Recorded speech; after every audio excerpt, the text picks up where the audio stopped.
On va y arriver. Voilà. Alors, donc, je disais que, voilà, que j'avais la tête qui fumait et qu'on va essayer de mettre des choses très importantes au point. Alors, ce que je vais faire, c'est que je vais lire ce que j'ai synthétisé parce que, comme je l'ai expliqué à... Chantal, moi, il y a un bruit de fond qui est vraiment très, très Il faut que vous désagréable. coupiez vos micros, les filles. Mais moi, je l'ai coupé, mais même en coupant mon micro, j'entends quand même. Est-ce que tout le monde a coupé son micro? Moi non, mais je vais le couper. Coupe-le, celui de la salle. Brigitte, Domi, tu l'as coupé ton micro? Je sais pas comment faire. Ah si, oui, je vois. Si, Tu as trouvé? désactiver le micro. Voilà. Est-ce que c'est mieux là, Marie-Claude? Tu me fais signe comme ça, c'est bon là? Ok, c'est bon. Alors, de toute façon, comme c'est quand même assez dense et que j'ai essayé de synthétiser, comme je disais aux premiers arrivants, que ça fait sur 3 jours que je travaille là-dessus et que je viens juste de terminer une présentation de façon à ce que ça soit le plus clair possible pour vous. Donc, ce que je vais faire, c'est que je vais vous lire ma présentation, d'accord? Donc, pendant ce temps-là, ben, vous n'avez pas besoin des micros et on rouvrira les micros après. Si vous avez des questions et tout, vous notez au fur et à mesure et on y reviendra après. Sachez que de toute façon, il y en a toujours qui se réveillent au dernier moment. Pitié, Seigneur. Alors, 2 secondes, on me demande le truc de la salle. C'est pas possible.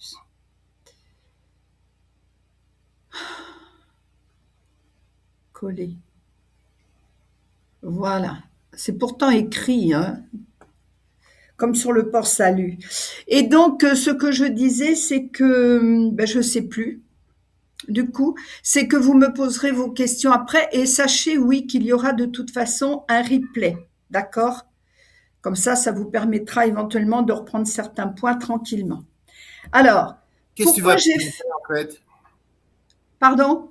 Tu vas présenter quoi? Je parle de quelque chose de très important qu'il faut comprendre sur le fonctionnement de tout ce qui se passe aujourd'hui au niveau des banques et tout ça. T'as pas lu mon texto, Domi? Nous, on se Oui, voit à 18 heures. Il n'est pas 18 oui, heures là, hein? oui. D'accord? Non, non, Toi, mais tu c'est ok. resteras sur la salle. Oui, c'est ok. Ok? D'accord. Je peux pas. Tu auras le replay. Là, j'ai commencé et ça me perturbe.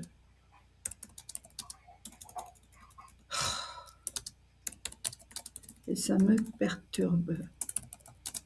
Tu n'as pas de code d'accès. Tu n'as pas de code d'accès.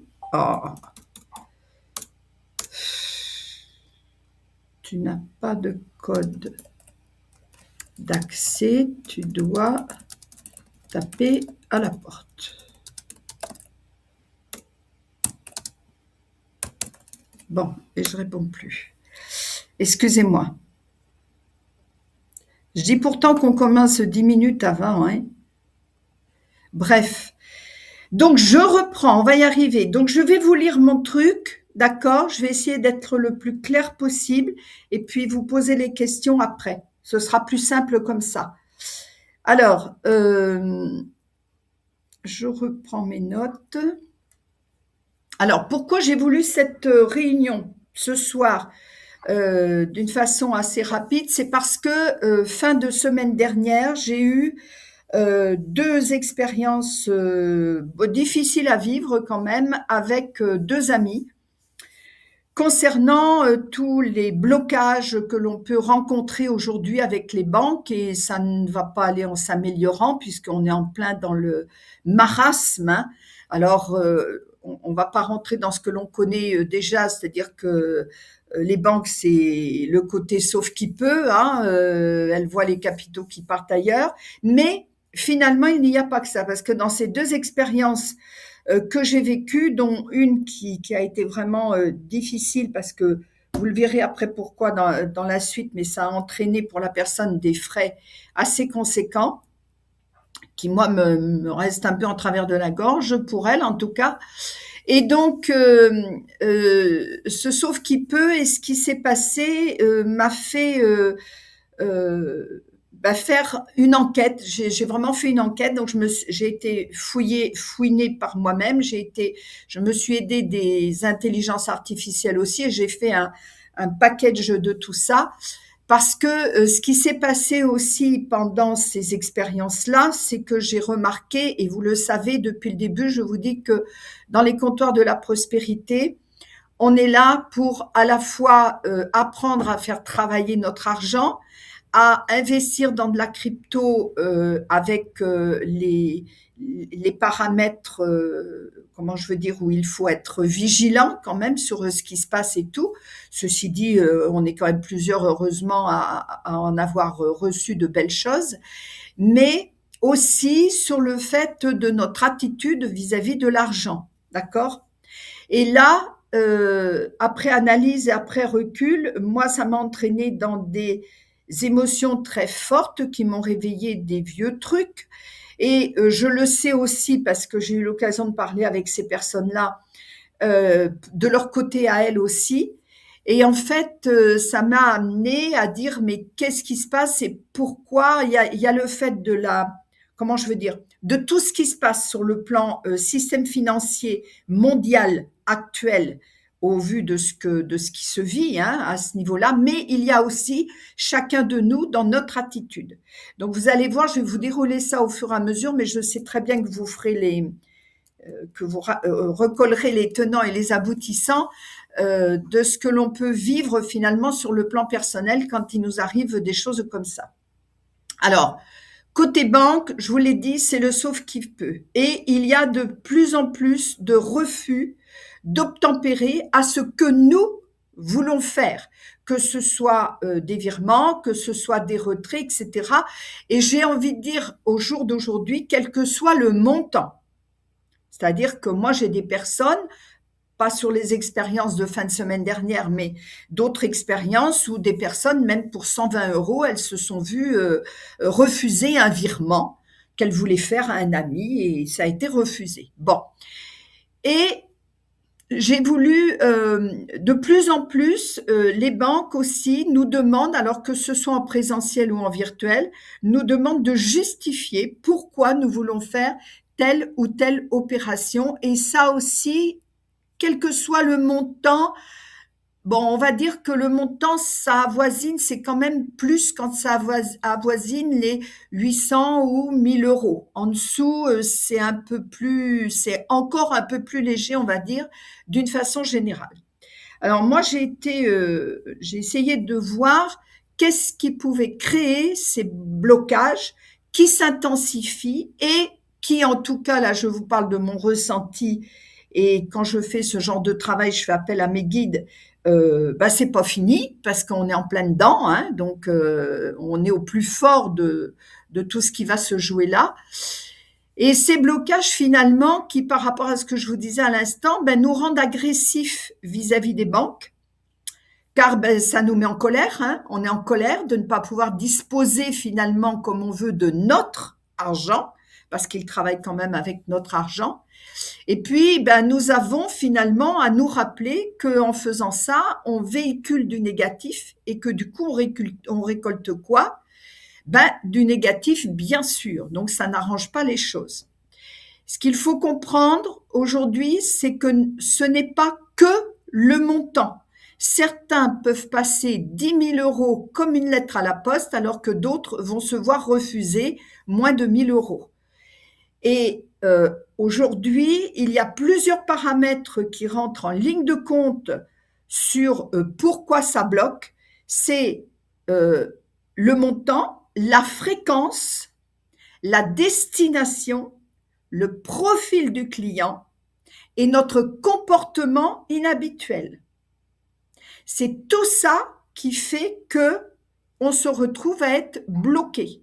Donc, ça veut dire qu'il y a beaucoup de paramètres qui rentrent en ligne de compte et c'est ce qui fait la difficulté parce que faudrait presque aller étudier, et c'est ce que je vais vous conseiller d'ailleurs, c'est-à-dire que quand on va vouloir investir dans une crypto pour aller faire quoi que ce soit, par exemple, si je prends aujourd'hui comme exemple Tag Market, puisqu'il y a la date du 18 février qui approche, hein, qui est dans 10 jours, voilà, même pas 9 jours, 9 et 9, 18, eh bien, si je veux aller faire une opération dans Tag Market, c'est maintenant qu'il faut que je prévoie cette opération-là pour pouvoir la mener à bien avant le 18 février.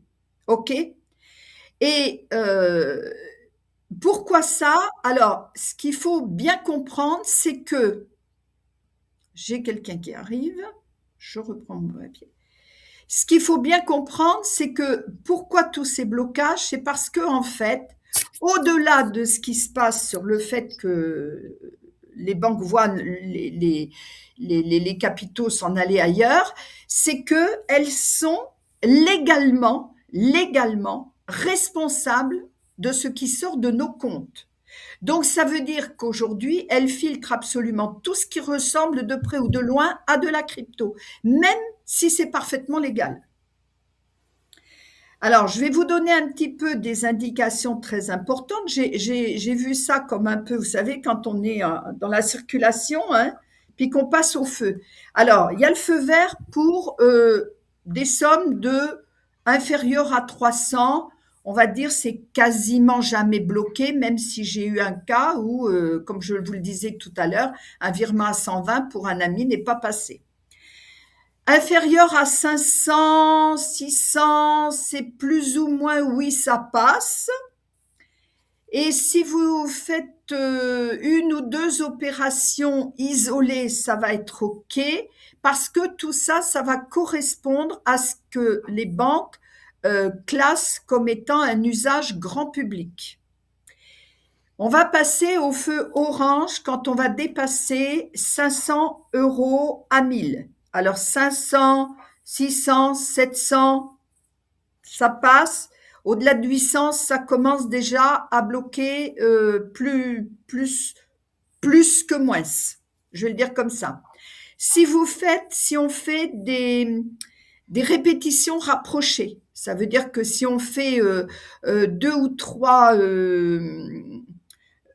si on veut faire par exemple 2 ou 3 opérations pour obtenir des USDT ou une autre crypto-monnaie dans la journée ou dans la foulée parce qu'on est avec quelqu'un qui nous aide, etc. et tout, et ben là, c'est le meilleur moyen d'être déjà un petit peu plus dans le collimateur. Et si on fait directement vers une plateforme crypto, alors là, c'est là où commencent les questionnaires automatiques. Et Dieu sait que fin de semaine dernière, on en a eu un gratiné de chez Gratiné. Je vais vous en reparler tout à l'heure. Les questionnaires automatiques ou physiques, parce que si vous allez à la banque, eh ben, on vous demande de justifier. C'est arrivé donc dans l'une des deux expériences de fin de semaine passée où effectivement, la personne, elle a été convoquée 3 fois à sa banque, une 4e fois avec le directeur pour s'entendre dire non, madame, on ne vous fera pas ce prêt-là. Bon, voilà. C'est une histoire de prêt, mais dans l'absolu, c'était quand même la même chose. Et vous allez passer au feu rouge ou ne pas passer du coup au feu rouge si vous faites des virements supérieurs à 1000, plusieurs opérations cumulées sur quelques jours, par exemple, si vous dites ah ben tiens, je vais aller investir 2000, ben je vais mettre 500 aujourd'hui, 800 demain et puis 300 après-demain, ben ça va pas passer, hein, ça va finir par coincer. Si vous ajoutez à votre compte des nouveaux bénéficiaires crypto, c'est-à-dire par exemple si je vous reparle de cet exemple-là un peu plus loin.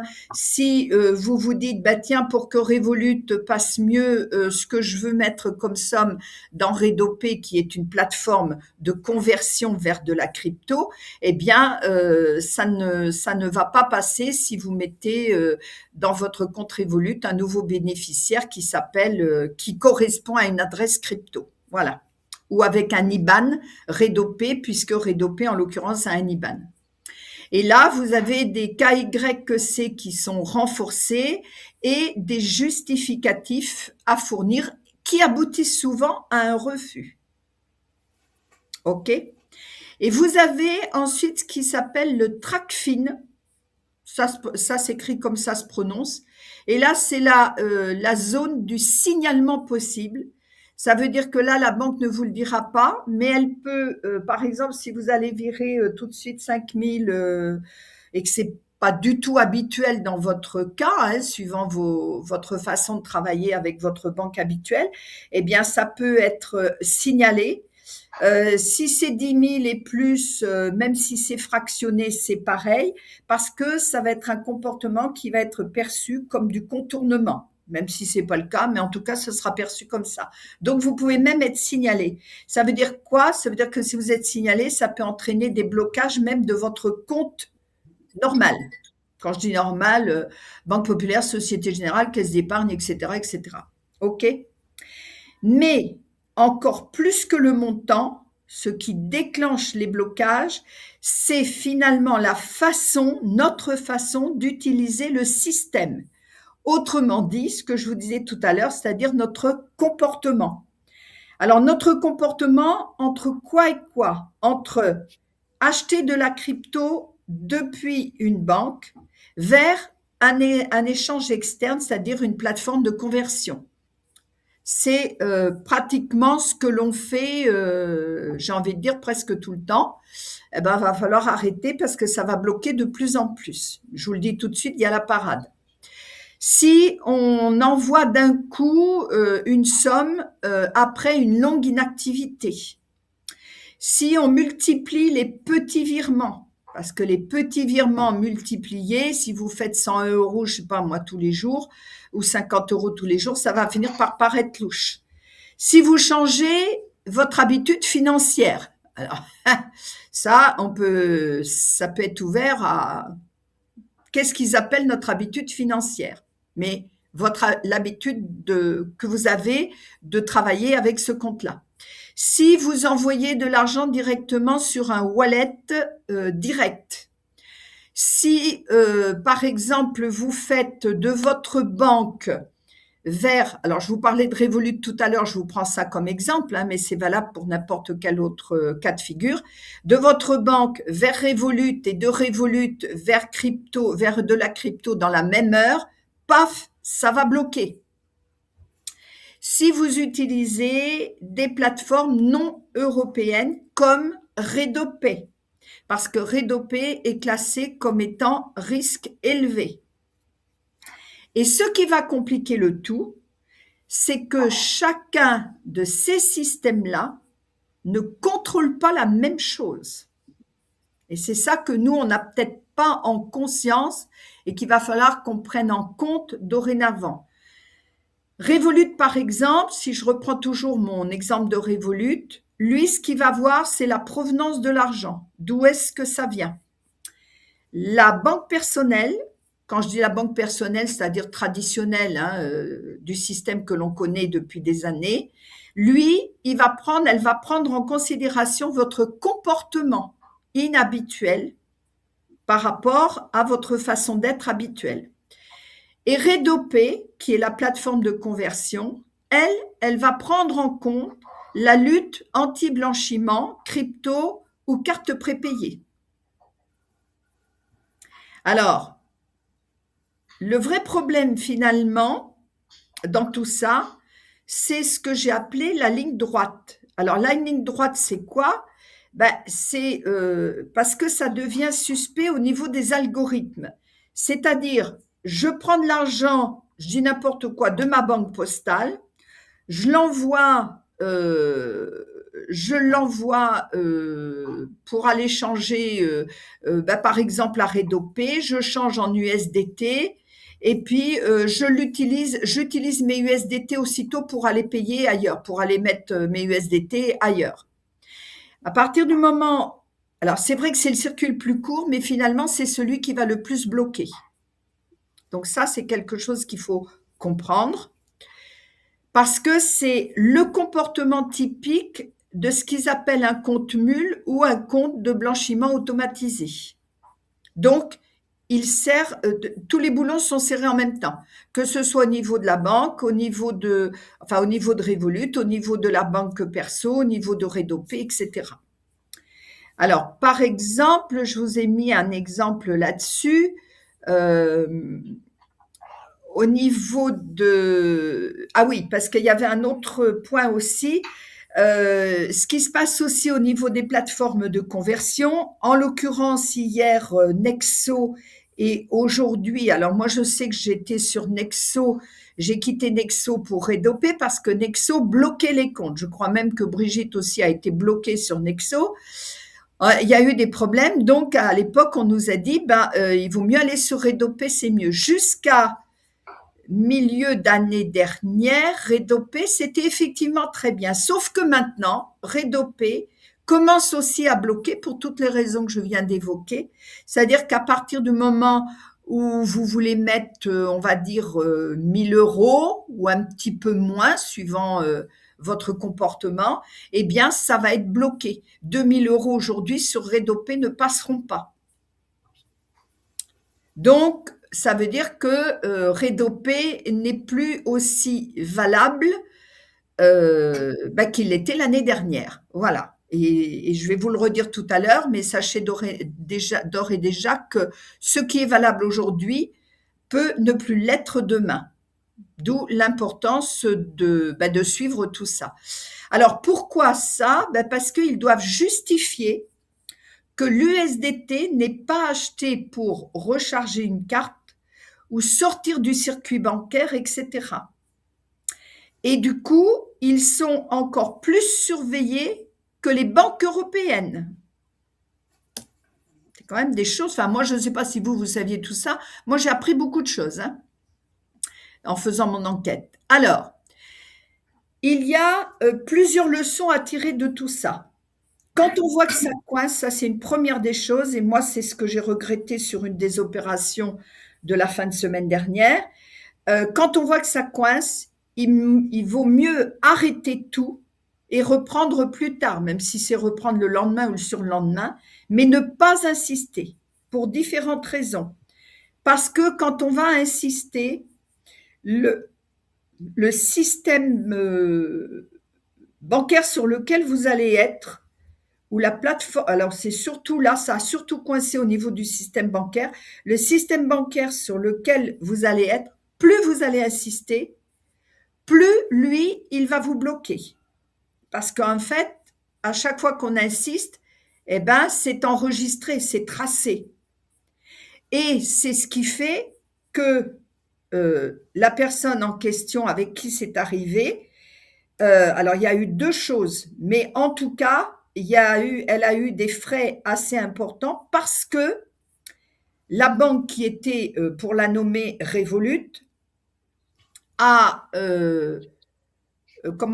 lui a fait payer des frais alors qu'en fait ses opérations, puisqu'on a insisté, ces opérations n'ont jamais abouti. Mais par contre, ça, c'est pas dit. Tout du moins, c'est caché, c'est pas mis bien en évidence. Attention, vous recommencez l'opération, vous risquez d'avoir des frais, etc. et tout. Ça, à aucun moment donné, ça n'a été signalé. Mais le résultat, il est là. Le fait aussi d'insister sur le plan de notre comportement, ça entraîne ou ça amplifie les énergies négatives enclenchées. Parce qu'il y a de l'énervement, il y a de l'émotion, il y a des erreurs de commises, parce que quand on s'énerve, qu'on est agacé, on finit par faire des conneries, c'est bien connu. Et tout ça fait que ça a beaucoup bloqué au point qu'on n'a pas pu faire ce qu'on voulait. Alors, il ne faut pas faire plusieurs opérations aussi lors d'un même rendez-vous. Ça, je parle puisque on s'entraide les uns et les autres à se dire comment faire pour faire telle opération, etc., pour justement éviter qu'il y ait des bêtises de fait. la personne dont je parle, c'est une personne en général qui, lorsqu'on est ensemble, on a tendance à faire plusieurs vérifications, plusieurs opérations en même temps. C'est quelque chose qu'il va falloir arrêter. Moi, je vais refuser dorénavant de le faire. Ça veut dire qu'il y aura une question de traité, pas deux. Pourquoi? Parce qu'au bout d'une question de traité, si jamais il y a un petit peu de, comment je veux dire, de retard de prix, ou s'il y a une difficulté qui se présente et tout, on se sent pris dans un temps d'urgence parce qu'on sait que derrière, on voulait faire autre chose. Vous comprenez ce que je veux dire? Faites-moi pouce levé ou oui de la tête, mais voilà. Et du coup, c'est là aussi où on peut, du fait de l'agacement ou de l'énervement, c'est là aussi où on peut faire des bêtises. Donc, il vaut mieux prendre le temps pour mieux appréhender ce qu'il faut, prendre le temps aussi pour que la personne puisse engranger et comprendre ce qu'il y a à faire, à mettre en place, mais ne faire qu'une seule opération à chaque fois. Donc, il faut vraiment prendre le temps de faire et de vérifier avant de valider quoi que ce soit. OK? Pour éviter cette notion d'urgence, d'agacement et de blocage qui est tout à fait humain, en fin de compte. Il faut, dans les leçons atterries, il faut comprendre ce qui se passe le mieux en pratique pour mieux utiliser le système tel qu'il est à aujourd'hui. Demain, je ne sais pas. Donc, il est conseillé de faire des virements espacés plutôt de 48 à 72 heures. Et pas faire toujours le même montant. Ne vous dites pas, je vais mettre 200 € aujourd'hui, puis 200 € après-demain. Mettez 200 € aujourd'hui, et puis peut-être que 50 € dans 48 heures, et puis peut-être 300 dans 48 heures plus tard. Vous comprenez? Ne pas faire de montants, faire des montants irréguliers. Avoir un historique cohérent, alors ça veut dire, c'est-à-dire essayer de respecter la façon dont vous travaillez avec votre compte bancaire normal, entre guillemets, d'aujourd'hui. Il va falloir apprendre à travailler avec les plateformes de conversion de la même façon. C'est-à-dire ne pas les prendre que comme un pont pour ramener de l'argent et le ressortir aussitôt pour aller pour aller payer, acheter des USDT ou des USDC ou etc. Il faut, alors quelque chose que j'ignorais, il faut éviter les heures nocturnes et le week-end. Il faut laisser de l'argent dormir un petit peu sur le compte. Là, je parle plus des plateformes de conversion. Faut pas tout sortir, tout vider.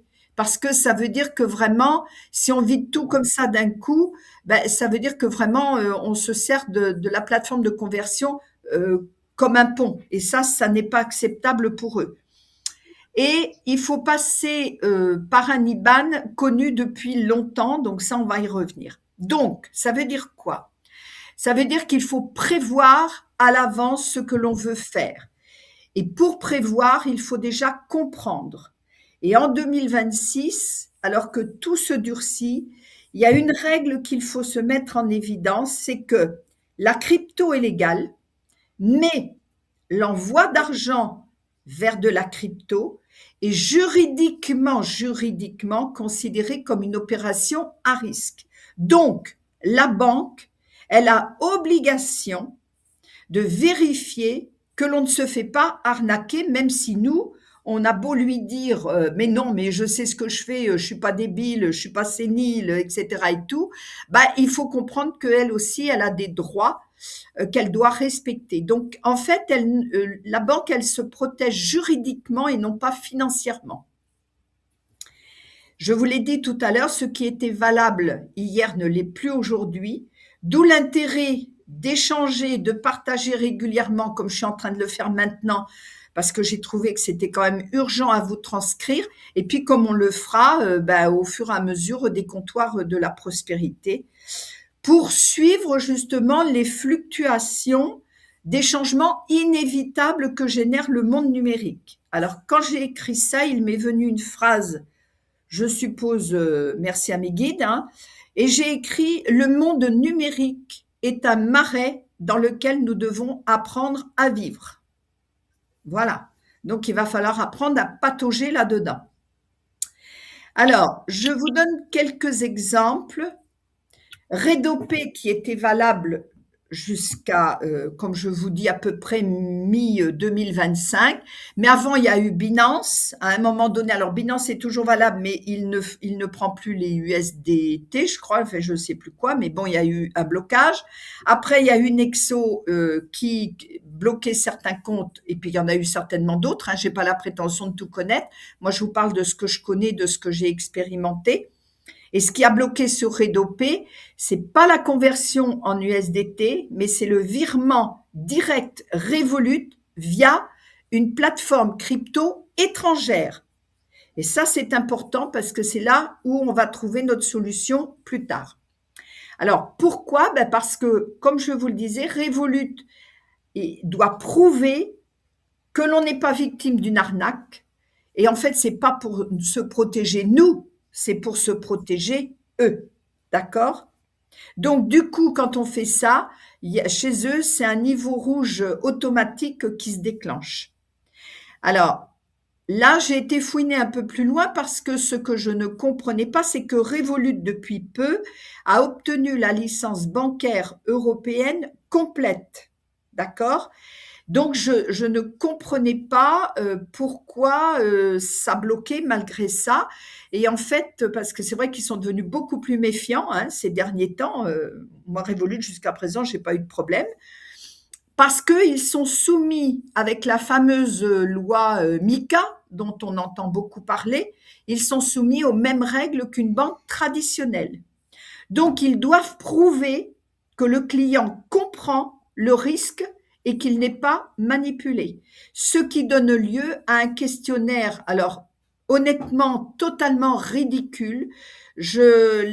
Quand on a rempli fin de semaine dernière avec l'une des deux personnes avec qui j'ai eu ces expériences, lorsqu'on a rempli le questionnaire, il y avait, je ne sais pas, peut-être une vingtaine de questions, tout aussi, excusez-moi le terme, mais connes les unes que les autres, pour en fait arriver à la fin à être refusé pour le paiement et recevoir un autre questionnaire qui nous demandait pourquoi on avait arrêté le paiement, alors que c'est la banque qui l'avait refusé. Alors, plus con que ça, j'ai pas compris là. Hein. Mais en fait, c'est pour eux la preuve juridique en cas d'escroquerie. Vous ne pourrez pas vous retourner contre la banque, vous serez, voilà, ce sera pour vous. Donc, ils se protègent eux. OK? Donc, il faut le savoir. Voilà, tout simplement.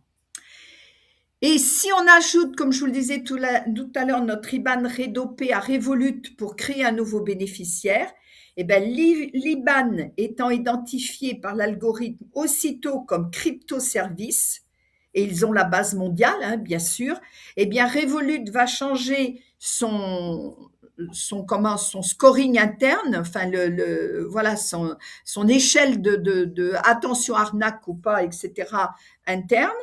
Il va surveiller tous les virements suivants et il peut aller jusqu'à bloquer même pour vos opérations courantes. Donc le problème, il est à la fois, comme je vous le disais, sur la façon dont on veut transférer nos fonds, mais aussi sur notre profil et notre comportement. Donc c'est vraiment ça qu'il faut retenir. Alors, autrement dit, il ne faut jamais faire Revolut direct Redopé. Et il ne faut jamais faire plusieurs petits virements dans la même journée. Pour l'algorithme, c'est une tentative de contournement AML, c'est-à-dire l'anti-blanchiment. Et là, même 120 €, ça peut être bloqué. Alors, je vous ai parlé tout de suite que j'ai été fouiner un peu plus loin sur la compréhension de cette fameuse licence bancaire européenne complète. Parce que je ne comprenais pas, à partir du moment où justement il l'a obtenu, moi j'aurais pensé que ça aurait été plus simple. Mais il y a 2 paramètres qui rentrent en ligne de compte, en tout cas concernant Revolut, puisque c'est quand même la seule banque à aujourd'hui qui fait fiat, qui est comme une banque traditionnelle et en même temps qui a une partie crypto. Mais déjà, ils ont vachement serré les boulons vis-à-vis de la crypto, hein. Revolut possède effectivement tout à fait une licence bancaire délivrée par, alors la BCE, j'ai oublié d'aller vérifier ce que c'était, mais bon, voilà, via la Lituanie depuis 2018. Donc, pour avoir un compte Revolut, C'est la Banque Centrale Européenne, je crois, BCE. ah oui, tu as raison, merci beaucoup. Vous avez entendu, hein, vous l'entendez, hein, quand elle parle, hein, d'accord. Donc pour Revolut, si on ouvre un compte Revolut, pour l'utiliser, on va dire comme une banque traditionnelle, mettre des euros, faire des virements SEPA, avoir des cartes, faire des dépôts, etc. et tout, c'est oui, il n'y a aucun problème, c'est un fonctionnement de banque classique. Mais la crypto, elle est gérée sous une autre licence. Ce n'est pas la même licence. Et c'est là où il y a le piège. Et c'est là où souvent, quand on nous dit, mais si ils ont une licence, comme je vous disais au départ, là, une licence, licence bancaire européenne, on croit que c'est y compris la crypto, que nenni, parce que la crypto, c'est encore une autre licence. Et la crypto chez Revolut, elle dépend d'une autre entité juridique qui est la Revolut Digital Asset Europe. Et depuis 2025, elle fonctionne sous la réglementation européenne MiCA, qui oblige les plateformes à vérifier la compréhension du client, la destination des fonds, le risque d'arnaque. Donc, ils doivent prouver qu'ils ont essayé d'empêcher le client de faire une bêtise. Donc, autrement dit, on n'est pas maître de nous-mêmes. D'accord? Mais c'est comme ça, il faut le savoir. Il faut, comme on dit, une personne avertie en vaut deux. Ça nous permet après d'adopter ou d'adapter, comme vous voulez, un nouveau comportement.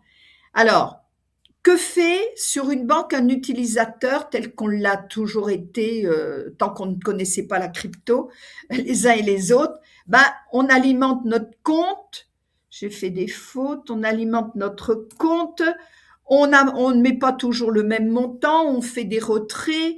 On ne fait pas tout ça le même jour et on laisse du solde sur notre compte. OK?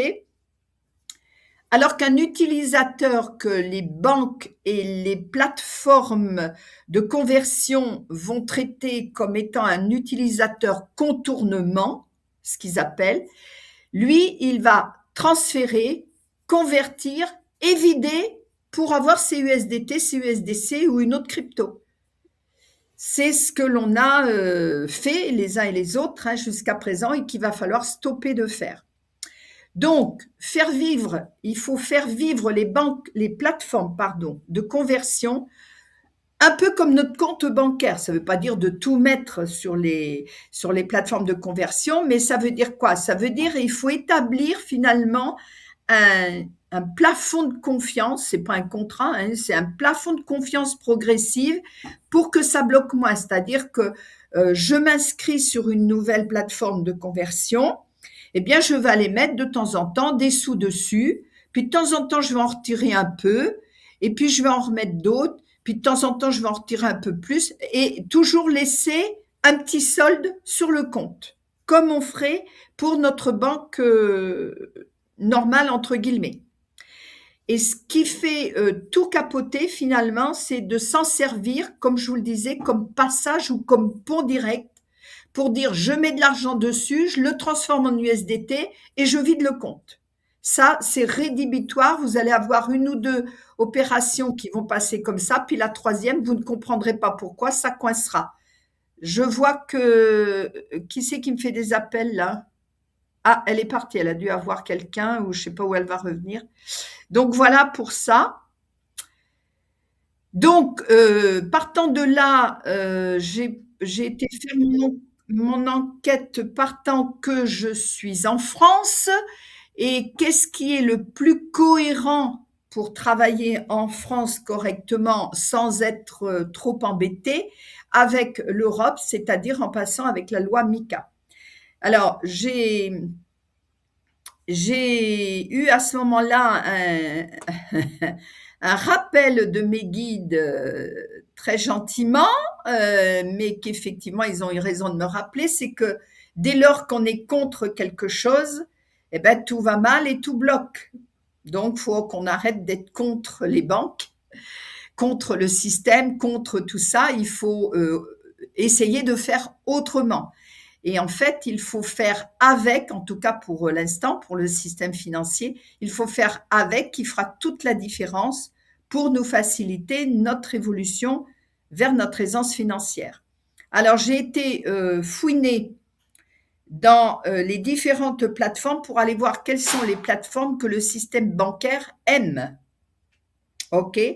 Il en ressort 2. Alors, une qui s'appelle Bitpanda, Bitpanda, qui est en Autriche. Elle a un IBAN SEPA qui est très propre.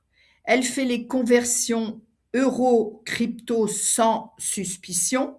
Elle a une carte possible depuis crypto ou euro et elle est très appréciée parce qu'elle est en zone euro native, ce qu'on appelle zone euro native, c'est-à-dire qu'il n'y a pas besoin de retransformer par rapport à un réseau, etc.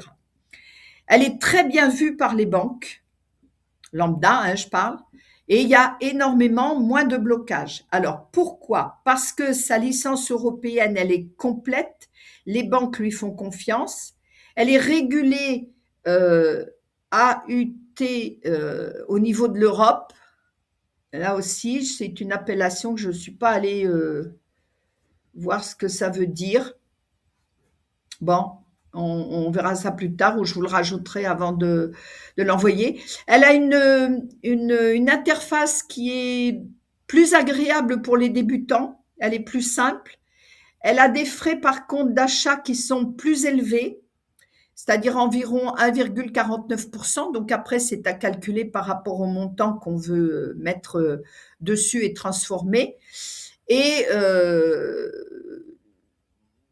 quand tu achètes des USDT, bon voilà, ça c'est bon. Alors elle est ultra simple à utiliser, mais si tu comptes faire du volume ou envoyer de l'USDT souvent vers ailleurs, par exemple, je prends comme exemple Tag Market, eh bien on paiera plus cher qu'avec Kraken, dont je vais vous parler, sur les mêmes montants. Par contre, Bitpanda est souvent bien vu par les banques parce qu'il est purement Union européenne régulée.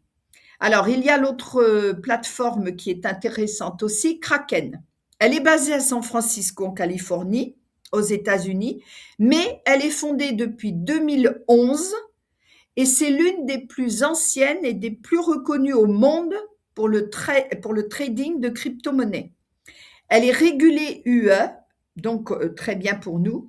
Elle a un SEPA normal et vous allez voir que dans ce que je vais vous proposer après, cette histoire de SEPA est très importante. Elle convertit ensuite en stablecoin et ils sont explicitement listés comme rampe conforme pour stablecoin en Europe. Je suis fatiguée et en plus mon anglais est dégueulasse. Mais ça, vous le savez. Alors, elle est très bien régulée en Europe, Kraken. On a des dépôts euros par SEPA gratuits. Les frais de trading sont bas, de 0,16% à 0,26%. Donc, moins de frais quand on achète ou quand on échange en USDT ou en USDC d'ailleurs, ou en XRP, parce qu'en fait, USDT, elle ne les prend pas, je vous dirai après, et elle a un large choix de crypto. Alors, pourquoi je me suis arrêtée, parce que j'en ai vu d'autres, mais que j'ai jeté. Pourquoi je me suis arrêtée sur ces deux-là? Parce que c'est vraiment celles qui vont tout changer, dans le sens où on n'envoie plus vis-à-vis de notre banque normale, entre guillemets, on n'envoie plus vers de la crypto, on envoie vers un établissement financier européen. Voilà. Et pour la banque, ce n'est plus suspicion d'aller mettre de l'argent sur un wallet ou de se servir d'une plateforme comme d'un pont, mais c'est comme si c'était un courtier, en fait. Donc, ça lève beaucoup d'interdits, beaucoup de suspicions. Ce qu'il faut retenir, c'est qu'au lieu de vouloir sortir du système bancaire, comme on veut le faire quand on prend Redopé, restons dedans avec Bitpanda ou Kraken pour pouvoir disposer de nos USDT sur nos wallets, car finalement, au bout de tout ça, l'argent qui sera réellement à nous et pour nous et que plus personne d'autre ne pourra toucher, bah, c'est tout ce que l'on pourra mettre sur notre wallet. Voilà, et on va parler des wallets dans un instant. Alors, en conclusion, moi, je vous ai servi de cobaye. Je me suis inscrite sur Kraken et Bitpanda. Alors, Kraken, pour l'instant, je me suis inscrite. Alors, j'ai pas été mettre des 1000 et des 100, hein, j'ai fait un test. J'ai été mettre 20 €, aucun problème. Par contre, après, j'ai été m'acheter des XRP parce que j'ai vu que je pouvais m'acheter des XRP, aucun problème. Et là, je suis en train de faire l'opération, mais il faut que j'attende pour mettre un petit peu plus quand même dessus. Je vais faire l'opération de prendre un peu plus pour aller, par exemple, rajouter de l'argent sur Tag Market avant le 18 février, par exemple. D'accord? Mais bien, honnêtement, je l'ai trouvé facile à prendre en main, contrairement à Redopé où il m'a fallu quand même avoir les explications de personnes qui l'avaient eu avant moi. Je l'ai trouvé assez. Je me suis débrouillée toute seule d'ailleurs pour la mettre. J'ai pas eu besoin d'explications de quelqu'un d'autre. Je l'ai trouvé assez facile à mettre en place. Le KYC, c'est très bien fait. Je l'ai fait faire avec une autre personne. Ça s'est très bien passé aussi. Vraiment, pour l'instant, voilà, bonne approche. Bitpanda, je me suis inscrite. J'attends une réponse d'eux parce que, comment je veux dire, lorsque on me demande de vérifier mes informations pour le KYC, ça bute sur mon adresse. Je ne sais pas pourquoi, ils veulent pas de mon adresse. Moi, je vais pas aller leur mettre que j'habite ailleurs, hein. Donc, je leur ai envoyé, par contre, voilà, apparemment, j'ai pu très facilement trouver comment les contacter. J'ai envoyé un mail, j'ai reçu de suite un automatique qui me disait qu'ils avaient bien eu mon ticket.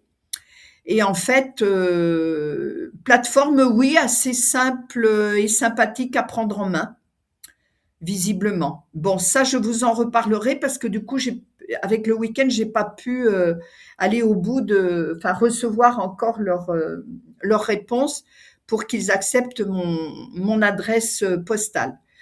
Mais voilà, pour ce que j'ai fait pendant ce week-end. Alors, globalement, vous allez presque tout savoir sur moi. Je vous ai donné comme exemple, mais bien sûr, vous l'adapterez à ce que vous avez en place. Je vous ai mis mon paysage d'hier. Alors, mon paysage d'hier, je suis à la Banque Postale, Boursorama et Revolut. Ça, ce sont, on va dire, mes 3 portes pour déposer de l'euro. D'accord? En wallet, j'ai fait toute une enquête aussi au niveau des wallets, mais ça depuis quelque temps. En wallet, je vire Trust Wallet. Trop complexe, trop compliqué. Dès que vous faites une opération, il faut cliquer sur au moins 2 ou 3 trucs pour dire que oui, vous comprenez que vous allez peut-être vous faire avoir et que oui, vous acceptez les risques et que et tatati et tatata. Enfin, c'est lourd et il est plus compliqué pour des personnes qui sont moins habituées, pour des nouvelles personnes. Il est plus compliqué à prendre en main. J'ai adopté Token Pocket. Je sais que parmi vous, il y en a qui l'ont déjà et qui en sont très satisfaites. Effectivement, il est simple, il est propre, il est clean, ok, voilà. Et bien sûr, Black for Wallet aussi, on peut faire des choses dessus. Moi, j'ai quitté MetaMask, avec lequel, vous le savez, parce que je vous en ai déjà parlé, on est plusieurs à rencontrer de plus en plus de problèmes avec MetaMask. Donc, mon conseil est toujours le même, tant que ça fonctionne, gardez-le si vous voulez pas vous compliquer la vie, mais pensez sérieusement surtout concernant Black4 pour ceux qui y sont, pensez très sérieusement à mettre à voir avec moi, excusez-moi, je commence à être fatiguée, à voir avec moi comment transférer vos nodes de MetaMask sur le wallet Blackfort, où c'est beaucoup plus facile pour clémer, bien moins emmerdant, et quitter MetaMask en fait. Voilà. Donc ça, vous me poserez la question. Hein. Sur les plateformes, j'avais Nexo, mais je ne faisais plus rien avec, donc je vais la virer. Redopé devient très compliqué, donc on laisse tomber. Et c'est ce que j'avais. Et puis, je faisais mes achats XRP sur Revolut. Alors, à aujourd'hui, je vous dis ce que j'ai décidé, mais je pense que ce qui sera intéressant, c'est que je vous prenne, pas un par un, hein, mais enfin en tout cas en petit comité, pas plus de 2-3 personnes qui ont à peu près le même paysage financier aujourd'hui, pour voir ce qu'il est bon de faire pour les uns et les autres. Et puis j'essaierai de vous guider au mieux par rapport à ça, si bien sûr vous avez envie de tenir compte de tout ce que j'ai dit. Moi, mon paysage aujourd'hui, voilà comment j'ai commencé à le construire. Mon objectif étant de convertir en USDT ou en USDC, parce que les USDT aujourd'hui, effectivement, il semble qu'à l'horizon, ça va changer. Il vaut mieux aller vers le USDC, mais ça, on en reparlera ultérieurement, parce que là, ça fait déjà beaucoup. Mon objectif, donc, c'est de pouvoir convertir en crypto, on va dire ça comme ça, de payer avec une carte, et une carte qui puisse accepter aussi bien la crypto que l'euro, et de trader ou d'investir, ou les deux. Voilà. Je garde la banque postale et Boursorama, parce que bah voilà, c'est pareil. Hein, la deuxième expérience qu'une amie a vécue en fin de semaine dernière, c'est que même une banque aujourd'hui où vous êtes depuis 40 ans peut refuser de vous faire un virement, même un virement de moins de 1 000 €, d'accord, alors que vous êtes fidèle à cette banque-là depuis 40 ans, et on dit toujours, il ne faut pas mettre les mêmes œufs dans le même panier, hein. Enfin les œufs dans le même panier. Donc, je garde 2 banques traditionnelles, on va dire ça comme ça. Bon, elles sont stables, classiques, une gestion propre. Il y a un virement CEPA, ça c'est important. Mais elles l'ont toutes hein, dans le classique. Et puis Revolut, je ne sais pas encore ce que je vais en faire. Bon, elle est utile, hein, mais comme banque classique, donc je ne vais peut-être pas non plus en avoir 3000. Elle reste complexe, c'est une néobanque, hein, donc c'est une banque qui est uniquement en ligne, donc il faut quand même être habitué avec son téléphone. Côté crypto, elle devient complexe. Donc si c'est pour des achats ou des retraits de crypto sur des sommes pas très grosses, c'est OK, vous pouvez la garder, mais sinon, elle n'a plus trop d'intérêt aujourd'hui. J'ai donc testé Kraken, ça je vous en ai parlé. J'ai en cours, il y a Bitpanda, je vous en reparlerai plus tard. Ça je vous l'ai dit, c'est pas la peine que je vous le redise. Voilà, ça aussi. Oui, sur Kraken et Bitpanda aussi, sur un autre truc que je suis allée voir, il disait que vraiment c'était des plateformes régulées Union européenne avec IBAN SEPA, et tu envoies tes euros facilement depuis la banque postale ou Boursorama, conversion euro, USDT, USDC ultra clean, aucun blocage, supporte carte crypto aussi. Alors les wallets, je prends Token Pocket et le wallet Blackfort. Voilà. Après, alors conversion adoptée, que moi en tout cas je vais être attentive là-dessus. C'est-à-dire que sur justement mon Kraken, je vais verser des sommes hein, d'argent de temps en temps, voilà, sans faire d'opération pour l'instant, de façon à pouvoir m'habituer à m'en servir comme d'une banque traditionnelle sur laquelle je mettrai de l'argent. Et puis, à l'occasion, je m'en sers pour aller payer des choses ou pour faire mes conversions en USDC, USDT. Et tout en laissant un solde. C'est ce que moi, j'ai retenu de tout ça et que je vais mettre en place. On verra après ce qui se passe. il y a des paiements, il y a des cartes de paiement liées à Kraken et à Bitpanda.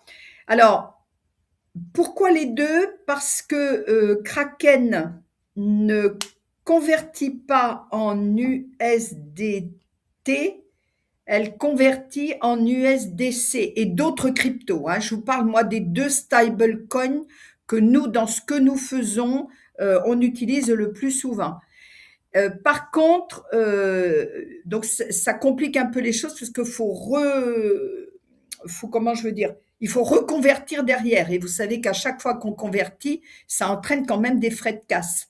Alors, ils sont pas très chers, mais quand on les additionne, si on peut les éviter, c'est quand même mieux.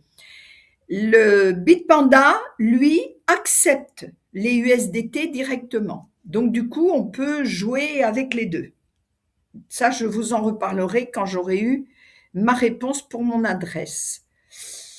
Et puis le trading, l'investissement, on peut le faire directement depuis ces plateformes-là. Bon, moi, pour l'instant, je fais selon les concepts dont on a fait le point la dernière fois qu'on s'est vu, en 2025. Et par contre, j'ai décidé que mes XRP que j'avais achetés sur Revolut, j'irais les mettre sur Kraken, puisque j'ai vu que sur Kraken, alors vraiment, c'est très simple, c'est impeccable, ça a été fait dans la seconde parce qu'il passe par le SEPA. Et ça va du coup beaucoup plus vite. Beaucoup plus vite. Et pour les banques, pour la banque, eh ben c'est une sécurité. Donc, il n'y a pas toutes ces suspicions qui peuvent se mettre en place. Et puis après, ce que je vous ai fait sur le document, c'est un rappel des consignes à respecter. Alors, envoi de montants raisonnables au début. Par exemple, moins de 1 000 € à convertir en USDT ou USDC. Éviter de fractionner en plusieurs petits envois dans la même journée, ce n'est pas bon. Créer un historique d'utilisation progressif. Par exemple, un envoi tous les 2 ou 3 jours pour avoir pour créer un petit peu cette dynamique de la plateforme ne me sert pas que de pont pour aller acheter des cryptos et tout vider derrière. Et puis, bien sûr, toujours garder la traçabilité, l'historique des opérations. Moi, j'ai fini. Vous pouvez rajouter, on va se donner 5 minutes. Tu veux bien, Domi? Vous rajoutez je peux plus, Mon micro. heureusement que vous avez compris, je peux plus, je vous assure que c'est un sacré boulot. Ah, d'ailleurs, je vous ai dit que je vous offrais la séance, mais s'il y en a qui veulent me donner un petit coup de pouce financier, je vous ai mis dans le chat le lien que vous connaissez, qui vous fait atterrir sur le lien de participation libre au niveau des comptoirs de la prospérité. En tout cas, bravo pour tout le travail que tu as fait, Chantal, c'est incroyable, quoi. Merci. Oui, là, je reconnais que oui. Comment tu as dégrossi pour nous toutes ces affaires, quoi. En compte l'énergie que tu as passée et que nous, on ne va pas passer, quoi. Ouais, mais je te remercie beaucoup, puis je prends parce que vraiment ça me fait du bien parce que je vous assure pendant 2 ou 3 jours j'ai très mal dormi et puis ça m'a tellement embêtée pour mes 2 amis pour les expériences là de fin de semaine dernière. Moi je sais bien qu'on est tous des grandes personnes et responsables de nos décisions individuellement, mais moi je me sens quand même responsable de ce qui vous arrive. Donc en tout cas pour une part, et là ça m'a vraiment travaillé. Et je voulais vraiment comprendre pourquoi. Je sais bien que bon, il y a tout ce qui se passe aujourd'hui par rapport au monde nouveau et tout, mais je voulais absolument comprendre pourquoi et puis arrêter d'être contre les banques. Ça, faut qu'on arrête. Parce que moi, la première, je gueule après en disant putain, il faut suer, on peut même pas disposer. C'est quand même notre argent. Il y a de quoi être en colère quand même. Mais il faut qu'on arrête.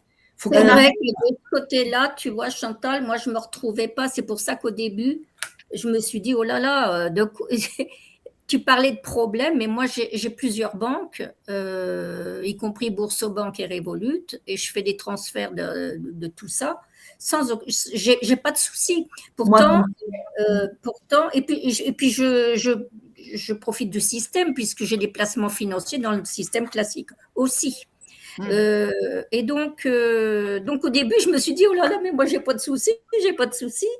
Et j'ai fait plein de virements là, parce qu'avec mon déménagement, bon, j'ai débloqué pas mal d'argent. Ben, j'ai eu aucun appel, aucune remarque, aucun. Donc, tu vois, Alors, j'avais honnêtement, Francine, moi, j'ai pas de souci avec Revolut, hein, ni avec Boursorama, ni avec la Banque Postale. Mais en fait, c'est parce que moi, je parle toujours au nom des autres aussi. Tu vois, j'entends ce qui se passe pour les uns et les autres, etc. Et je vois. Et puis en plus, alors, si tu veux, des fois, il y a des personnes qui me disent quelque chose. Bon, je me dis, non pas que je critique la personne, mais je me dis bon, peut-être qu'elle a pas fait une bonne manipulation parce que voilà, je connais comment la personne peut fonctionner ou autre. Mais quand je sais que c'est des personnes qui font attention, qui font voilà, et que même j'accompagne et tout, et puis qu'on se retrouve devant le fait que voilà, ça bloque de partout, alors que bon, je veux dire, c'est pas une question de ne pas avoir de fonds ni rien, tu vois. Je parle souvent aussi au nom de. Oui, j'entends bien, mais après, j'ai compris que c'était peut-être aussi parce qu'il y avait des virements directement vers la crypto. Or, pour l'instant, moi, je passe toujours par. Pour l'instant, je n'ai pas eu de versement direct de banque traditionnelle à crypto. On est passé par d'autres systèmes. Donc, je ne sais plus si c'était Boursorama ou Revolut, je ne sais plus. Alors, même dans les autres systèmes, si tu veux, en fait, c'est pour ça que j'ai parlé beaucoup de Redopé, parce qu'on est beaucoup à parler de ça, mais bon, que ce soit un autre système.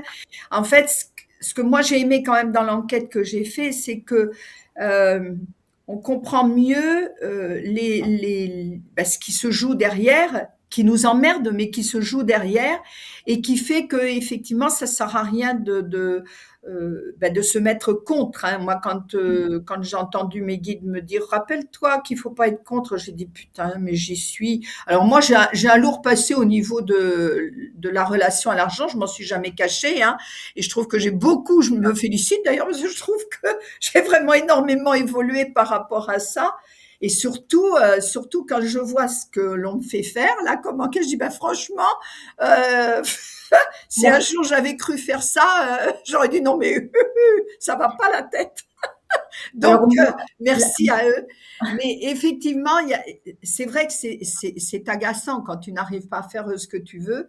Et du coup, on enclenche encore le négatif. Et moi, je sais que dans une des 2 expériences que j'ai vécues en fin de semaine dernière, vraiment, il y en a une, c'est clair, qu'on a additionné négatif sur négatif sur négatif. Ça a bloqué. Hein, ça. Alors, ça dépend aussi, les virements que l'on fait, mais moi, je me sers énormément de Redopé. Et je ne m'en sers pas spécialement pour moi, puisque moi, c'est les gens qui m'envoient et puis c'est moi qui achète pour eux et je retransfère après. Je n'ai pas eu de problème. Jamais. Jamais. Redopé, dans les 5 minutes, j'ai la conversion. Après, c'est des petits montants peut-être. 500 USDT. Pardon. Donc, ça fait du 440 €, quelque chose comme ça. Voilà. Parce que c'est vrai que quand la personne, elle veut plusieurs fois, on fait 500 USDT là et 500 la fois d'après, mais pas plus. C'est ça.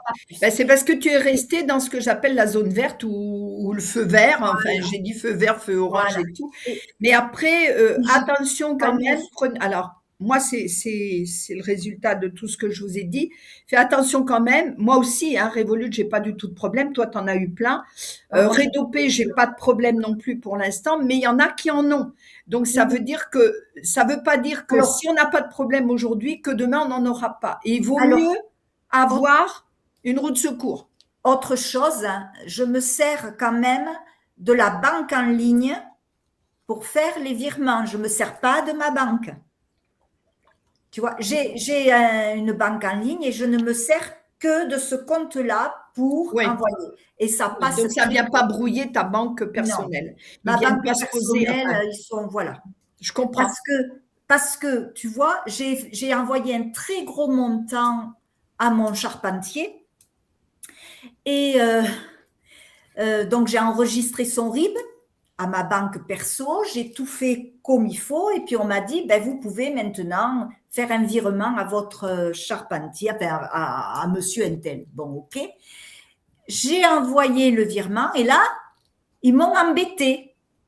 Ils m'ont demandé si j'étais bien sûre que je voulais envoyer cette somme-là à ce monsieur et que ce monsieur, enfin apparemment, c'était pas bon, etc. Bon, j'ai insisté et ça a fonctionné. Ouais, c'est ça. Mais là, tu vois, voilà, parce que c'était un très gros montant, je sais pas, enfin bon, bref, alors bon, c'est comme ça. Mais pour la crypto, je me sers vraiment d'une banque en ligne. Je sais pas si tout le monde en a une, mais c'est vrai que c'est quand même important parce que voilà, c'est indépendant. Enfin, Ok. voilà, c'est tout. C'est juste ce que je voulais dire. Bon, je ne veux pas retarder parce que je pense que tu as un rendez-vous. Oui, j'ai rendez-vous avec Dominique. Alors, merci Chantal. Je peux dire que tout ce qu'il fallait pas faire, ben moi je l'ai fait. Hein, donc, et j'ai eu les blocages du départ jusqu'à la fin et bien d'autres choses. Mais bon, ben c'est un démarrage pour moi et c'est une expérience. Et après, bon, ben voilà, c'est tout. Voilà les amis. Donc, je vais arrêter d'ailleurs l'enregistrement. Arrêter.